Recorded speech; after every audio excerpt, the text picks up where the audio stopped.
네, 안녕하세요. YJ입니다. 오늘은 IB 금융회사 6번째 시간 발전시장 핵심 기업인 전력거래소 막 발전시장 이렇게 말하려 했는데 그 컨셉이 안 맞네요. 그냥 할게요.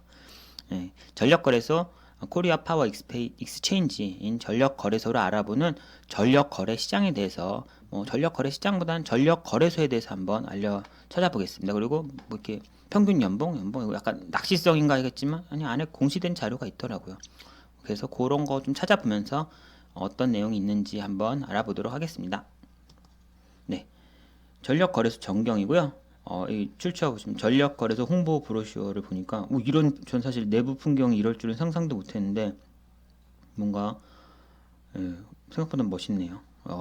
전력거래소 그리고 정중앙에 서 계신 분 이런 아니지만 개인적으로 보통 회사는 이렇게 짬밥 낮으면 맨 앞에 설 것 같기도 한데 이 아저씨는 막 되게 높은 사람이 여기 쓰는 것 같기도 한데 사실은 또 다들 뒤에서 보고 있으니까 이 자리가 별로여서 막내가 서 있을 것 같기도 하고 그냥 이 자리가 누구 자리인지 약간 높은 사람 자리인지 막내 자리인지 그냥 갑자기 궁금해지고요. 그냥 개인적으로 뭐 아는 분 있으면 알려주시면 좋겠습니다. 어제 전력거래소 우리 국내에서 국내 발전소들이 생산하는 전력을 한전에서 살 때 이제 어떤 가격으로 시간대별로 살지를 결정하는 곳이 전력거래소라고 하고요. 한전이 저희 개인들 아니면 뭐 기업들한테 전기를 파는 그쪽 시장은 아니고요. 그 전에 한전이 발전소로부터 전기를 사는 그쪽 약간 도매 시장이라고 해야 되나요? 도매 시장을 총괄 담당하고 있는 곳이 전력거래소 KPX입니다. 네. 보시면은 이건 전력 거래 구조고요. 이건 제가 인프라 강의할 때 그냥 제가 만들어 놓고 종종 써먹는 건데 뭐 우리나라 같은 경우는 이렇게 에너지들이 들어와서 가스 발전소나 석탄 발전소, 신재생 에너지, 뭐 원자력 발전소도 돌리죠. 돌리면 걔네가 발전한 전기를 한국 전력에서 몽창 다 사서 그거를 개인이나 기업한테 다시 소매로 파는 거거든요. 한국 전력이. 그러면 한국 전력이 얘네들 걸 몽창 살 때 그 가격이 연료비가 바뀌고 막 여러 변수에 반영해서 시장 가격으로 시장 가격이라는 S&P라는 가격으로 사는 곳이고요. 그러한 사는 시장을 전력 거래 시장이라고 하고 여기가 KPX 전력 거래소가 이 전력 거래 시장을 운영하고 있습니다. 네. 어이구 느리네요. 예. 컴퓨터 바꿔야겠네. 그냥 홈페이지고요. 그냥 보면 이런 뭐 네모들이 있어요. 딱 보면은 최대 부하 전망. 예. 아재 개그 할 뻔했는데 부하 가지고 아니에요. 안 할게요. 예. 부하 전망은 공급 최대 부하 뭐 5,550만 킬로와트라는 게 아마 오늘 이 지금 홈페이지에 있는 그날의 최대 예상되는 전기 사용량인 거고요. 시간은 7시 8, 밤 7시에서 8시 사이네요. 그때 쓸 거고 공급 예비역은 2,823만이다. 뭐 그런 얘기고 이 정도 여유가 있고 맥스로 이 정도까지 쓸 거다라는 거고요. 또 보시면 이거 여기 네모가 이제 생겼네요. 다음은 또 네. S&P 시스템 마지널 프라이스라고 이게 전력 가격이에요. 전력 가격은 매 시간마다 설정돼서 사실 하루는 24시간이니까 24개의 S&P가 이제 육지 기준으로 있을 거고요. 그 24개 S&P의 평균이 뭐 하루의 평균 S&P고 요거겠죠. 66.44원 킬로와트 아워라는 그런 에너지 양의 단위당 66.44원이고요.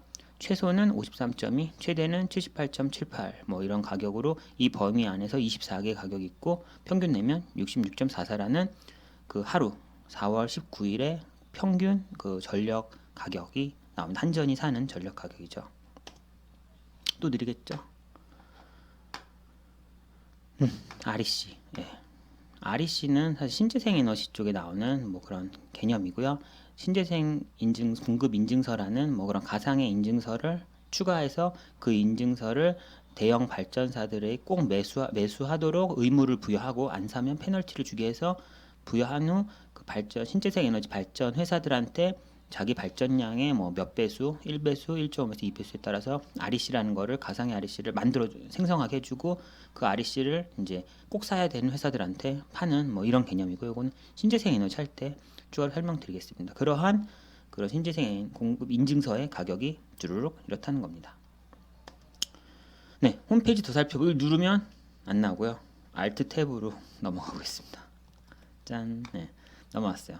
사실 이제 한번 살짝 훑어봤고요. 그냥 막 다 볼 건 아니고 일단 볼 거는 전력거래소는 이런 거 한번 봐줘야죠.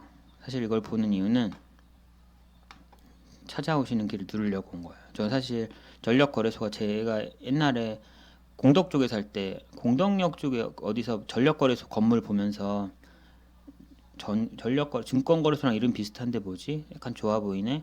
괜찮겠다 하다가 이제 막 저 에너지 인프라 쪽 하다 보니까 전력거래소는 필수적인 회사예요. 도저히 없어서는 안 될 증권거래소가 당연히 필요한 것처럼 전력거래소는 당연히 필요하거든요. 그래서 저 안정적인 거 좋아하니까 안정적이고 뭐 약간 공사는 아니죠. 거래소 이런 건 공사 개념의 공공기관 뭐 이런 느낌의 연봉도 높은 그런 회사겠구나.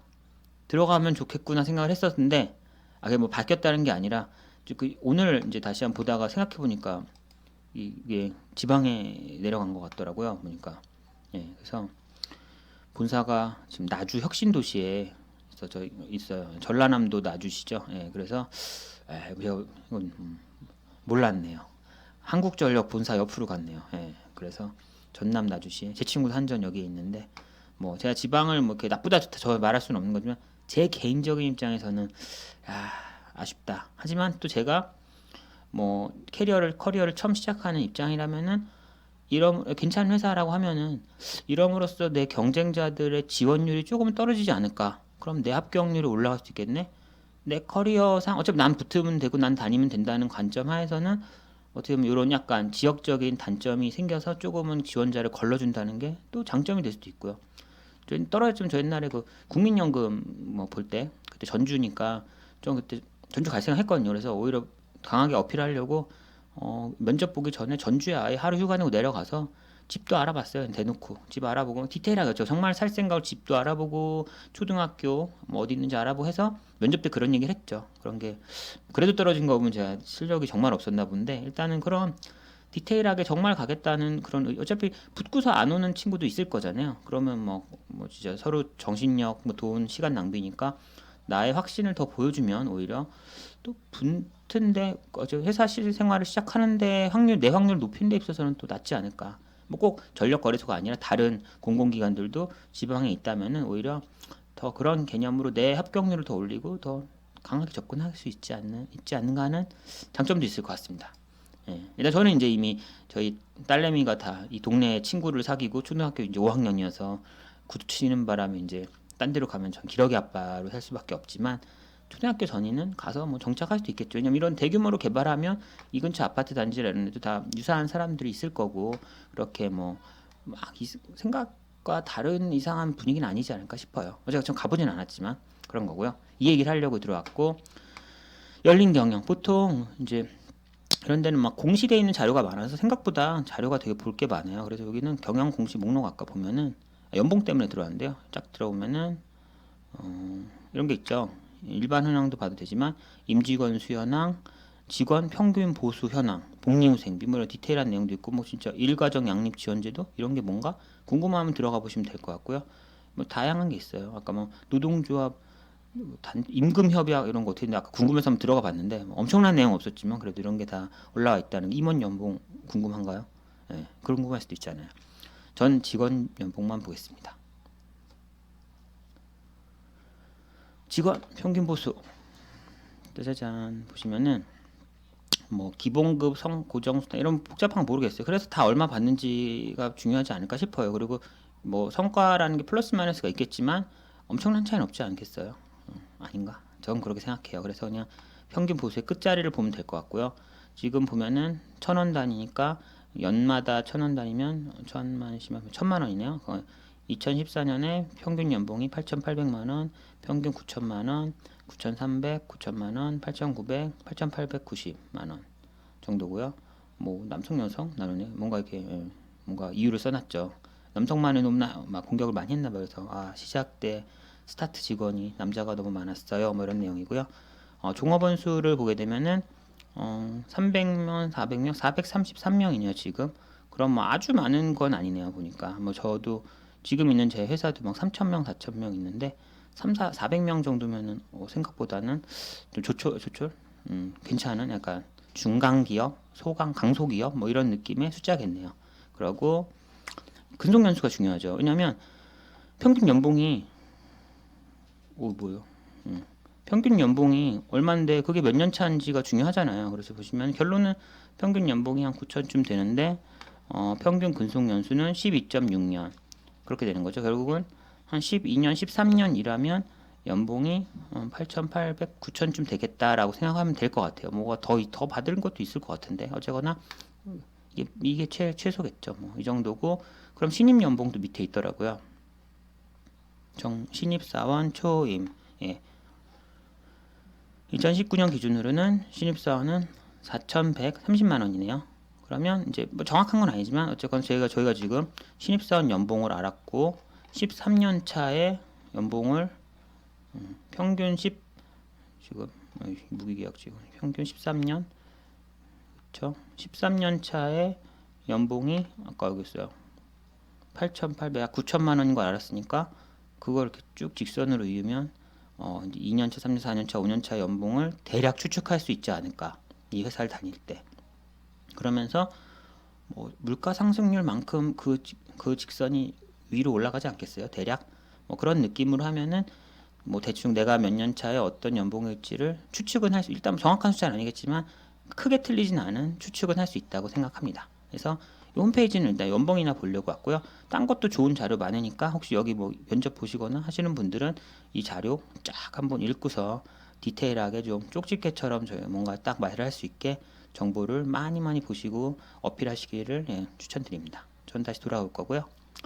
홈페이지 살펴봤죠. 돌아오면은 전력거래소 그래서 뭐하나? 전력시장을 운영한대요. 뭐 운영을 한 게 뭔가요? 물어보면은 실제 전력을 생산해서 그 전력을 한전에서 사서 한전이 개인들한테 줘야겠죠. 그러면 한전이 사는 그 시장이고요. 지금 하루 전날 D-1일 하루 전날 전력거래소는 내일 24시간 24개 구간에 대해서 수요를 미리 예측을 해요. 예측을 해서 뭐 0시부터 1시까지는 뭐 몇 킬로와트 아워를 쓸 거다 이런 식으로 다 예측을 해요. 뭐 과거 데이터를 통해 통계적으로 예측을 하겠죠. 예측을 해서 시간대별 양을 24개 구간에 대해 다 설정을 하고 발전 회사는 이제 내일 돌릴 수 있는 애들은 다 공급 유찰을 해요. 그리고 아마 이미 월 한 분인가 그 자기의 변동비 연료비가 얼마인지를 그 단위 생산하는 전력당 연료비가 얼마인지 이미 제출했을 거예요. 그래서 그거 기준으로 발전소를 쭉 줄을 세우고 얘는 생산량을 해서 맞춰서 쭉 있는 발전소 중에 24시간 각 시간 단위로 제일 이제 연료비가 덜 드는 효율적인 애들만 쓰고 좀 비효율적인 애는 안 돌리고 이런 식으로 미리 하루 전에 결정을 해서 너네 내일 이제 이 시간에 돌려요라고 통지를 미리 해주면 걔네들은 그 당일날 그 시간에 돌리면 되는 거죠. 뭐 그런 개념이고요. 보시면 시장 가격 그러니까 결정하죠. 하루 전날 결정을 해요. 내일 걸 결정하고 그러면서 이제 다음날 돌리는 거고요. 뒤에 좀 사례를 보여드릴게요. 이거는 사실은 제가 이 가격 결정에 대한 거는 그 IB금융기초라는 곳으로 그 유튜브에 좀 따로 올려놨는데요. 혹시 제 이 지금 설명이 부족하면 그걸 좀 보시면 될 것 같고 일단 결국은 저희 나라의 모든 발전소를 연료비가 싼 거부터 비싼 거 순으로 쭉 나열을 해요. 그래서 뭐 지금 100메가와트라는 뭐 발전소가 우리나라의 모든 발전소 요거가 딱 요만큼이라고 쳐요. 그럼 저희는 연료비 이게 비싼 거잖아요. 이거는 뭐 1메가와트 생산하는데 연료비가 제일 비싸거든요. 1메가와트 하는데 70원 들고 1메가와트 하는데 얘는 5원 들면 어차피 1메가와트가 필요하면 얘를 쓰는 게 낫겠죠. 근데 얘는 용량이 5메가와트니까 그 이상은 또 다른 걸 써야 되는 거고. 그래서 예를 들어 어느 날 뭐 한 60메가와트의 전기가 필요하면은 당연히 여기까지 효율적인 애를 쭈르륵 해서 60메가까지 얘까지 딱 쓰고 얘는 안 돌리면 그게 제일 효율적이 되겠죠. 그 나라 입장에서는 굳이 연료비가 더 60보다 남은 40은 필요도 없으면 더 비효율적인 40메가와트 안 돌리면 되는 거잖아요. 이런 식으로 전력 공급 곡선 메릿 오더를 만들어서 어디 걸리면 거기에 왼쪽 쪽 발전기만 쓰고 오른쪽 발전기는 안 쓰는 식으로 24시간을 각 24칸에 대해서 결정하는 거고요. 예를 들면은 뭐 어느 날에 그 하루 전날 내일을 예측했더니 내일 2시 3시 사이 1시간이 제일 많이 쓸 거래요. 95메가와트라는 사실 메가와트라는 단위는 아니에요. 뭐 메가와트 아워를 써야 되는데 그냥 간략히 함의로 하고요. 95메가와트를 쓸 것 같아요. 그러면 발전소들 쭉 줄 세어 봤더니 우리는 100메가와트 발전소가 있어요. 그러면 95메가와트 쓸 거니까 결국 마지막 발전소 한 LNG 발전 2기까지는 싹 다 돌리고 마지막 제일 비효율적인 발전소는 한 절반 정도 돌리면 되겠네요. 그러고 그렇게 돼서 나오는 전력 가격은 이 비효율적인 발전소의 연료 가격 70원. 아까 앞에 1메가당 70원이었죠. 이런 거고. 그럼 나머지 애들도 다 이 가격을 받는 거예요. 모두들 다 70원으로 줘요. 그럼 얘는 실제적으로 얘 같은 경우는 발전 1은 50원이잖아요. 1메가와트 생산하는데. 근데 1메가와트 생산에 70원으로 가격을 받으면 얘는 이 사이가 마진이 되겠죠. 그러니까 효율적인 발전기일수록 마진이 많아지고 대신 석탄 쪽으로 가면 마진이 너무 커지기 때문에 정산 조정 개수라는 개념을 적용해가지고요. 좀 복잡한데 그냥 간단히 말하면 이렇게 해서 수익을 한 뭐가 100에 매출을 해서 70이 수익이에요. 원가 30이고 70이 수익이어서 아 대박 하고 있는데 거기다가 정산 조정 개수 0.2입니다 하면은 곱하기 0.2에서 70이었죠. 14? 14만 이익을 인식하는 거예요. 곱하기 0. 몇 이런 개념으로 왕창 정산을 하는 거죠. 뭐 그런 너무 이익이 구조적으로 이쪽은 이익이 너무 커지니까 그런 식으로 요 밑에 애들은 싹 까는 뭐 그런 개념이 있어요. 그건 좀 약간 디테일 어려운 내용이고요. 일단 또 다음날 새벽 3시부터 4시가 제일 적게 쓸 것 같아요. 적게 쓰는 숫자가 55메가와트면 여기 정도 되겠죠. 그럼 여기 기준으로 왼쪽에 있는 효율적인 애들 쭈르륵 다 돌리고 LNG 복합 1은 10메가와트짜리인데 이제 50에서 석탄 2까지 하면 50메가와트, 5메가와트 필요하니까 얘는 50%만 돌려서 얘까지로 딱 해서 그 시간에 필요한 전기를 생산하면 되는 거고요. 그러면 전력 가격은 40원이 되겠죠. 그래서 다음날 보면은 이런 식으로 20시간, 20구간, 0시부터 1시 이렇게 24개의 구간에 대해서 모두 미리 수요를 예측하고 그 수요에 걸리는 딱 그 발전소까지만 돌리게 해서 아까 최저 가격이 아까 지금 55메가와트가 필요하다는 이 2시, 3시, 새벽 3시, 4시 구간에는 LNG 복합원인 40원짜리 얘까지 돌리니까 이 밑에 애들이 쭉 돌리고 이때 S&P는 제일 마지막에 얘 40원이 전력 가격이 될 거고요. 아까 피크 타임에는 95메가와트가 필요하기 때문에 밑에 90메가와트까지 다 돌리고 마지막 10메가와트짜리 얘를 5메가 50%만 돌려서 어쨌거나 얘의 가격인 70원이 이 시간에 전력 가격이고 이 모든 발전소들이 받는 가격이 70원이 되는 거예요. 그런 식으로 결정이 되게 됩니다. 네, 벌써 끝났네요. 아쉽죠? 저만 아쉽나요? 아쉽기를 기원하겠습니다. 그래서 또 다음에도 또 이런 식으로 인프라 쪽 제가 강의 자료 만드는 것 때문에 인프라 기업 많이 보고 있으니까 일단은 인프라 좀 기업 위주로 올려보도록 하겠습니다. 오늘 수고 많으셨고요. 다음에 또 뵙겠습니다. 안녕히 가세요.